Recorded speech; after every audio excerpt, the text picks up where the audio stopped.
Tak semua air mata di televisi berakhir dengan simpati. Terkadang, justru menjadi awal dari gelombang penolakan yang jauh lebih besar. Itulah yang terjadi pada Denada saat tangisnya pecah di atas panggung DMD Panggung Rezeki MNC TV. Tepat di tengah isu sensitif yang sedang membelit namanya, lampu studio menyala terang, musik pembuka mengalun seperti biasa. Panggung hiburan yang identik dengan tawa mendadak berubah suasana. Denada yang dikenal energik dan ceria terlihat berusaha tegar.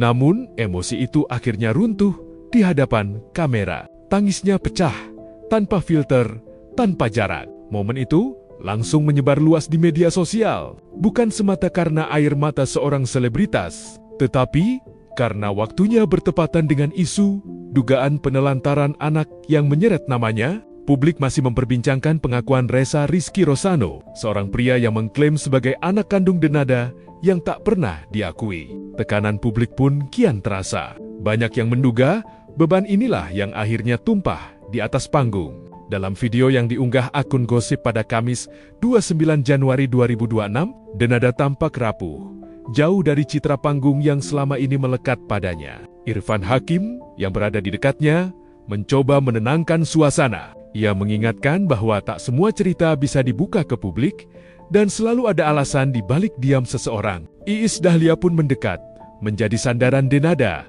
sambil mengajak penonton memberi ruang privasi. Carendi Lano ikut larut dalam empati, menunjukkan bahwa momen itu bukan sekadar drama televisi. Namun ruang digital bekerja dengan logika yang berbeda. Alih-alih simpati, tangisan itu justru memantik seruan boikot. Kata boikot berulang kali muncul di kolom komentar. Sebagian warganet menilai Denada tak pantas tampil di layar kaca sebelum persoalan pribadinya jelas. Komentar bernada keras bermunculan, mempertanyakan etika figur publik dan tanggung jawab moral. Ada pula yang menuding air mata itu bukan soal penyesalan, melainkan ketakutan akan karier yang terancam. Seruan klarifikasi pun menggema, menuntut pengakuan dan kejujuran. Di sisi lain, persepsi publik terhadap Reza juga ikut berubah. Setelah tampil bersama ibu angkatnya dalam sebuah podcast, narasi yang muncul terasa lebih manusiawi. Ia disebut hanya ingin diakui, bukan menuntut apapun. Coba kamu ngomong sama ibu. Panggilnya ibu ya? Mau panggilnya ibu ya? Nggak mama? Ibu aja. Ibu ya? Oke, coba ngomong ke ibu. Ya, Bu, kan ini masalahnya biar nggak tambah panjang, Reza mintanya ya cepet diakuin. Tuh. Kenapa kok maksudnya Aisyah yang ada sakit kayak gitu, ada sakit yang kayak gitu, dibelain sampai sejatuh-jatuhnya. Aku sih enggak iri atau gimana, cuman lihat dari posisi Aisyah sama Reza sendiri kan berbeda gitu. Kenapa kok Reza ini ya seharusnya jelas sebagai kakaknya Aisyah, bisa juga masalah dulu Aisyah sakit, bisa juga Reza yang bantuin atau ngejagain. Kenapa Reza kok yang dibuat?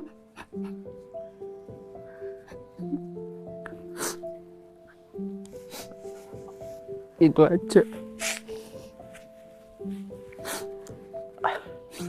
Masalah uang, Reza gak minta uang.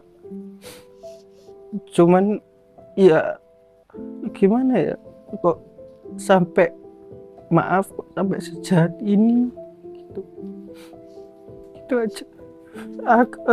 Reza bisa cari uang sendiri.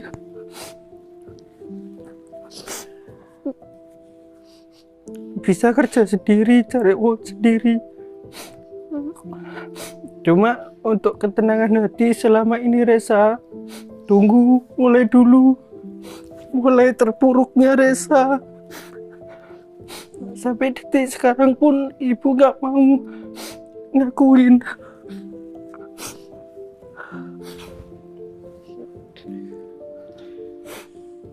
Sejak saat itu, sorotan terhadap Denada semakin tajam. Kasus ini pun melebar menjadi perdebatan besar. Apakah boikot adalah bentuk kepedulian atau justru penghakiman massal yang terlalu cepat? Di era digital, reputasi bisa runtuh dalam hitungan hari. Panggung yang dulu kokoh bisa mendadak rapuh oleh arus komentar. Tangisan Denada mungkin hanya berlangsung beberapa menit, namun gaungnya menjalar jauh, menembus lini masa dan ruang diskusi publik. Kini, ia berada di persimpangan sulit. Tetap tampil berarti siap dinilai. Mundur pun belum tentu meredakan badai.